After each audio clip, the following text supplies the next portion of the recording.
Hi, welcome to கவிஸ்கோ. இன்னைக்கு நம்ம என்ன செய்ய போகிறோம் அப்படின்னு பார்த்தீங்கன்னா, ஆந்திரா ஸ்டைல் பருப்பு பொடி தான் செய்ய போகிறோம். என் பொண்ணு கேட்டுக்கிட்டே இருக்கிறா, அம்மா ஆந்திரா ஸ்டைல் பருப்பு பொடி செஞ்சு கொடுங்கன்னு சொல்லிட்டு. எனக்கு இன்னும் செய்யறதுக்கு நேரமே வரல. ஆனால் இன்னைக்கு தான் அதுக்கு ஒரு நேரம் வந்திருக்குது. அதனால் இப்போ நம்ம அந்த ஆந்திரா ஸ்டைல் பருப்பு பொடி எப்படி செய்யறது அப்படிங்கிறத நம்ம பார்ப்போம். ஆஃபீஸ் போயிருக்கிறா, வந்த உடனே செஞ்சு அவளுக்கு சர்ப்ரைஸ் ஒன்று பண்ணுவோம். என்ன சொல்கிறான்னு தெரியல, பார்ப்போம். சரிங்க, இப்போ நம்ம எப்படி செய்யறது அப்படிங்கிறத பார்த்துடலாம். சரிங்களா, வாங்க.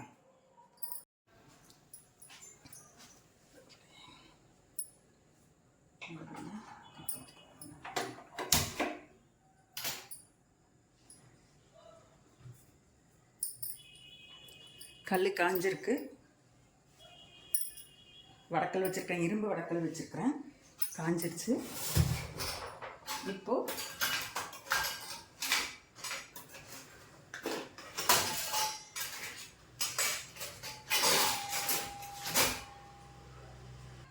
இதுக்கு நான் ஒரு 100 கிராம் பாசிப்பருப்பு, 100 கிராம் துவரம்பருப்பு, 100 கிராம் பொட்டுக்கடலை எடுத்திருக்கேன். இதை வச்சு தான் நாம் இன்றைக்கி பருப்பு பொடி செய்ய போகிறோம். எப்படி செய்கிறது அப்படிங்கிறத பார்ப்போம். இப்போது எண்ணெயில் ஊற்றக்கூடாது, வெறும் இரும்பு வடக்கல் தான் வச்சுருக்கிறேன். அலுமினியத்துலேயும் நம்ம பண்ணிக்கலாம்.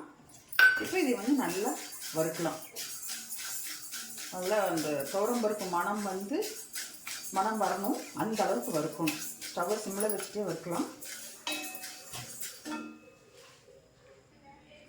இப்போ துவரம்பருப்பு வறுபட்டுருச்சு. இந்த அளவுக்கு கலர் மாறி இருக்குது பாருங்கள்.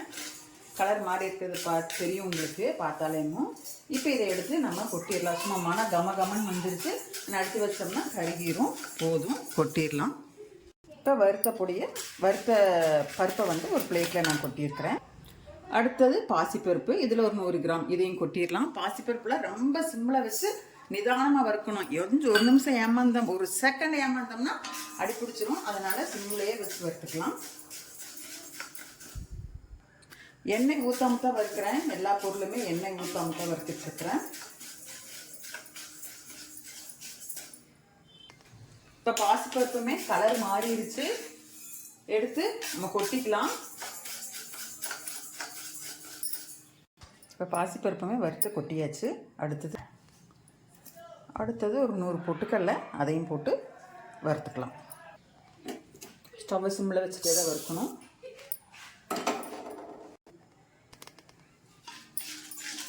பொட்டுக்கடலை பார்த்து வறுத்துக்கோங்க. கம்மி நேரம் வறுத்தாலே போதும். அந்த கலர் மாறும் இல்லையா லைட்டாக, அப்போவே எடுத்துடலாம். சிம்மில் வச்சுட்டு தான் வறுக்கணும். அதையும் பொட்டுக்கடலை இந்த மாதிரி கலர் மாறி வருது. இப்போ நம்ம எடுத்து கொட்டிடலாம்.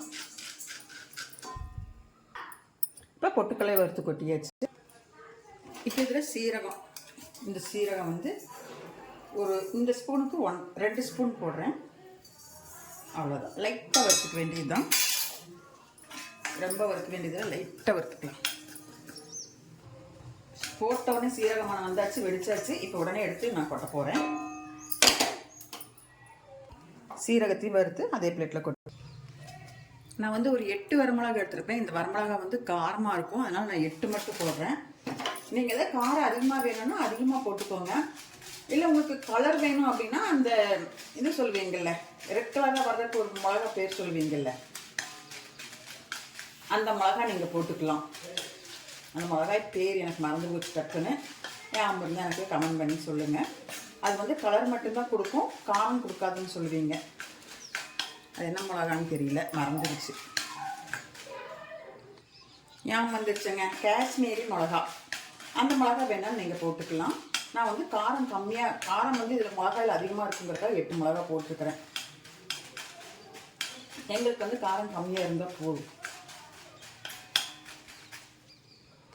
இப்போ இதையுமே வறுத்தாச்சு, எடுத்துக்கலாம். இதையும் அதே தட்டில் கொட்டியாச்சு. பாருங்கள், ஒரு கைப்பிடி பூண்டு எடுத்துருக்கிறேன். இப்படி பிடிச்சிங்கன்னா ஒரு கைப்பிடி வருது. இது குறைஞ்சது ஒரு 50 கிராம் இருக்கும்னு வச்சுக்கோங்களேன். இப்போ நான் போடுறேன். அதையுமே நான் ரோஸ்ட் பண்ணிக்கிறேன். எண்ணெய் ஊற்றலை, அதை ரோஸ்ட் பண்ணிக்கலாம்.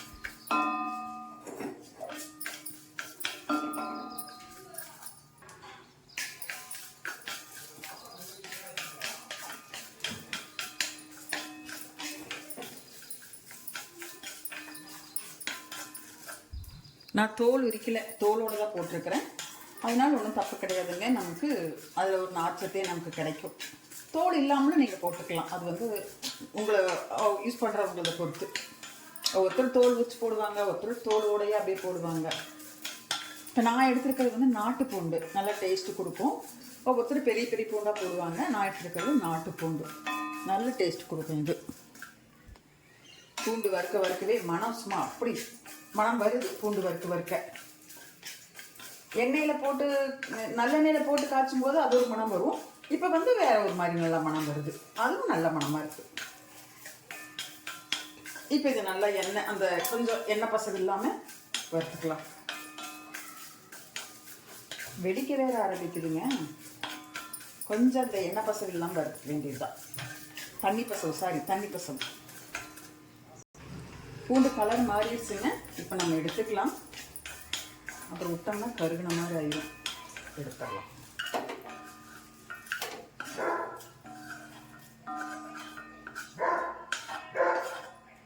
எடுத்தாச்சு.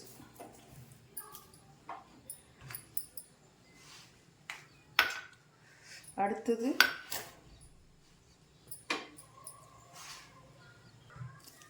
கருவேப்பிலை எடுத்துருக்கிறேன். இந்த ஒரு இனுக்குன்னு சொல்லுவோம் இல்லையா, இந்த மாதிரி ஒரு 7 இனுக்கு எடுத்துருக்கிறேன். இதை வந்து உருகி போட்டுக்கலாம். எடுத்து நல்லா கழுவி வச்சுருக்கிறேங்க. இப்போ இதை வந்து நல்லா உருகி போட்டுக்கலாம். இதை அப்படியே ரோஸ்ட் பண்ண வேண்டியதுதான். இதுக்குமே எண்ணெயெல்லாம் ஊற்றலை. முதல்ல இருக்கிற தண்ணியெல்லாம், கருவேப்பிலையில் தண்ணி லைட்டாக இருக்கும் இல்லையா, அதெல்லாம் போகணும்.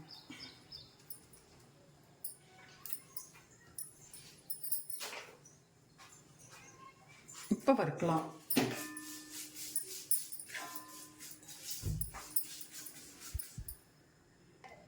இப்போ பாருங்கள், வறுத்தாச்சு. இப்போவே சலசலன்னு ஆகுது. எடுத்து அப்படியே கொட்டிடலாம். இந்த சத்தம் கேட்குதான் சல்லுன்னு, அந்த ஒரு மாதிரி சலசலன்னு சத்தம் கேட்கும். இப்போ எடுத்து கொட்டிடலாம். நல்லா வலுவட்டுருச்சு. இப்போ எடுத்து நம்ம கொட்டிடலாம். கருவேப்பிலை பாருங்கள் எப்படி உடையுதுன்னு பார்த்தீங்களா? இந்த மாதிரி தான் கருவேப்பிலை வறுத்திங்கன்னா இந்த மாதிரி வறுபட்டுருச்சுன்னா நல்லா வறுத்துருச்சு அப்படின்னு அர்த்தம். சரி, அடுத்ததை பார்ப்போம். இப்போ பூண்டையுமே பாருங்கள் எந்த ரேஞ்சில் வறுத்து வச்சுருக்குதுன்னா பாருங்கள், அந்த தண்ணியெல்லாம் இஞ்சி கலர் கொஞ்சம் மாறி இருக்குது இல்லையா, இந்த ஸ்டேஜில் எடுத்து. இப்போ அடுத்தது பார்த்திங்கன்னா பெருங்காயத்தூள். பெருங்காய கட்டி எடுத்துருக்கிறேன், தூள் இல்லை. இதில் வந்து இந்த பீஸாக பிச்சு இந்த அளவுக்கு எடுத்து வச்சுருக்கிறேன். இவ்வளோதான் எடுத்துருக்கிறேன். இது அளவு. கொஞ்சம் குட்டி குட்டியாக இருக்கிறதுனால உங்களுக்கு பார்த்துக்கோங்க. இந்த அளவு எடுத்து வச்சுருக்கிறேன், பார்த்துக்கோங்க. நீங்கள் கொஞ்சம் பார்த்து போட்டுக்கோங்க. இப்போ இந்த பெருங்காயம் இருக்கிறதுக்கு மட்டும் கொஞ்சம் நல்லெண்ணெய் ஊற்றிக்கிறேன். நான் லைட்டாக நல்லெண்ணெய் ஊற்றிக்கலாம். எண்ணெய் காஞ்சாச்சு. பெருங்காயத்தை போடுவோம். நல்லா வறுத்து எடுத்துக்கலாம். பொரியுது. இப்போ பெருங்காயம் பொரிஞ்சிருச்சு. இந்த அளவுக்கு பொரிஞ்சதுக்கப்புறமா எடுத்து வச்சாச்சு. இதில் வந்து இப்போ தேவைக்கேற்ப கல்லுப்பு போட்டுக்கலாம். நீங்கள் கல்லுப்பு, இந்துப்பு எது வேணாலும் போட்டுக்கலாம். இப்போ இதெல்லாமே வறுத்து ரெடி பண்ணியாச்சு. கொஞ்சம் ஆறட்டும். ஆறினதுக்கப்புறம் நம்ம வந்து மிக்ஸி ஜாரில் போட்டு பார்ப்போம். இப்போ இதெல்லாம் நல்லா ஆறிடுச்சு. நான் வந்து இன்னைக்கு பிரதோஷம், கோயிலுக்கே போயிட்டு வந்துட்டேன். இப்போ நான் இதை மிக்ஸி ஜாரில் போட்டு அரைச்சிடலாம். இந்த கருவேப்பிலையெல்லாம் இப்படி உடச்சி விட்டுக்கோங்க. இல்லை அப்படியேவும் போடலாம். நான் உடச்சிட்டு போடுறேன்.